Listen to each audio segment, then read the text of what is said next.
4 सितंबर 1954 Santiago airlines की एक flight PWF 513 ने 92 पैसेंजर के साथ जर्मनी के एयरपोर्ट से ब्राजील के पोर्ट एलिगरी के लिए उड़ान भरी। ये यात्रा तकरीबन 18 घंटों की होने वाली थी, लेकिन प्लेन के उड़ने के कुछ घंटों बाद उस प्लेन का कांटेक्ट कंट्रोल स्टेशन से टूट गया। उसके बाद कई दिनों तक कांटेक्ट करने की कोशिश की गई, लेकिन इस प्लेन से कांटेक्ट दोबारा नहीं हो पाया। ऐसा लग रहा था जैसे वो प्लेन बादलों में ही कहीं गायब हो गया। फिर कई सालों तक उस प्लेन को ढूंढने का प्रयास किया गया, लेकिन उस प्लेन का पता नहीं चल पाया कि आखिर वो प्लेन गया कहां। लोगों को ऐसा लगने लगा था कि हमने उस प्लेन और उसमें बैठे 92 पैसेंजर्स को कहीं खो दिया। इस घटना के कुछ महीनों बाद सैंटियागो एयरलाइंस को हमेशा के लिए बंद कर दिया गया, लेकिन फिर भी कई सालों तक इस प्लेन को खोजने की कोशिशें जारी रही, पर न तो इतने सालों में प्लेन का पता लग पाया और न ही उसमें बैठे 92 यात्रियों का। उसके बाद धीरे धीरे सालों में बदल गए, लेकिन प्लेन को खोज पाना असंभव सा लगने लगा।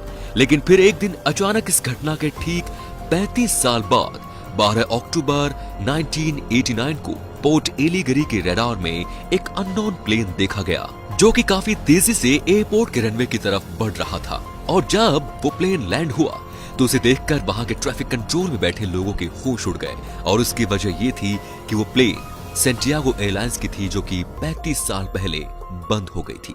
तो फिर उस एयरलाइन की प्लेन अचानक बिना किसी चेतावनी के कैसे आ सकती है? उसके बाद उस प्लेन को जब करीब से देखा गया तो यही प्लेन था जो 35 साल पहले 92 यात्रियों के साथ रहस्यमयी तरीके से गायब हो गया था।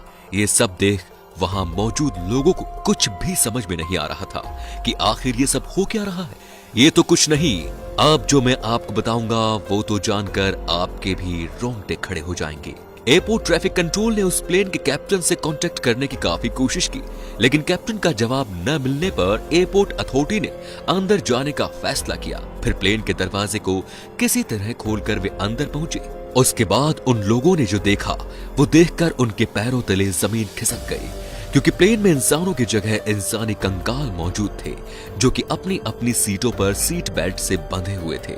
ये भयानक दृश्य देखकर एयरपोर्ट अथॉरिटी के लोग प्लेन के कॉकपिट की ओर दौड़े, ताकि इन सवालों के जवाब वो कैप्टन से पूछ सके कि आखिर ये सब कैसे हुआ। और जब उन्होंने कॉकपिट का दरवाजा खोला तो वहां भी कैप्टन की जगह कंकाल मौजूद थे, और उनके हाथ प्लेन के नेविगेशन कंट्रोल्स पर थे। इस घटना ने उस समय के सबसे जाने माने पैरानॉर्मल इन्वेस्टिगेटर और वैज्ञानिक डॉक्टर अटिलो का ध्यान भी अपनी तरफ खींचा, और साथ ही इसमें कई पैरानॉर्मल इन्वेस्टिगेटर्स मौजूद थे जिन्होंने इस रहस्यमयी घटना की असल वजह जानने की पूरी कोशिश की। लेकिन इन सभी इन्वेस्टिगेटर्स ने इस घटना के बारे में एक ही थ्योरी दी। उन्होंने बताया कि शायद फ्लाइट 513 किसी तरह के टाइम बम्बल में एंटर कर गई और सन 1989 में आ पहुंची। लेकिन इन लोगों द्वारा दी गई थ्योरी भी इस बात का जवाब नहीं दे पाए कि आखिर पायलट के कंकाल ने प्लेन को सही तरीके से लैंड कैसे कराया, जिस वजह से ये रहस्य आज तक नहीं सुलझ पाया। आज के इतने आधुनिक समय में साइंस की इतनी तरक्की के बावजूद इस पूरी दुनिया में ऐसे रहस्य छिपे हैं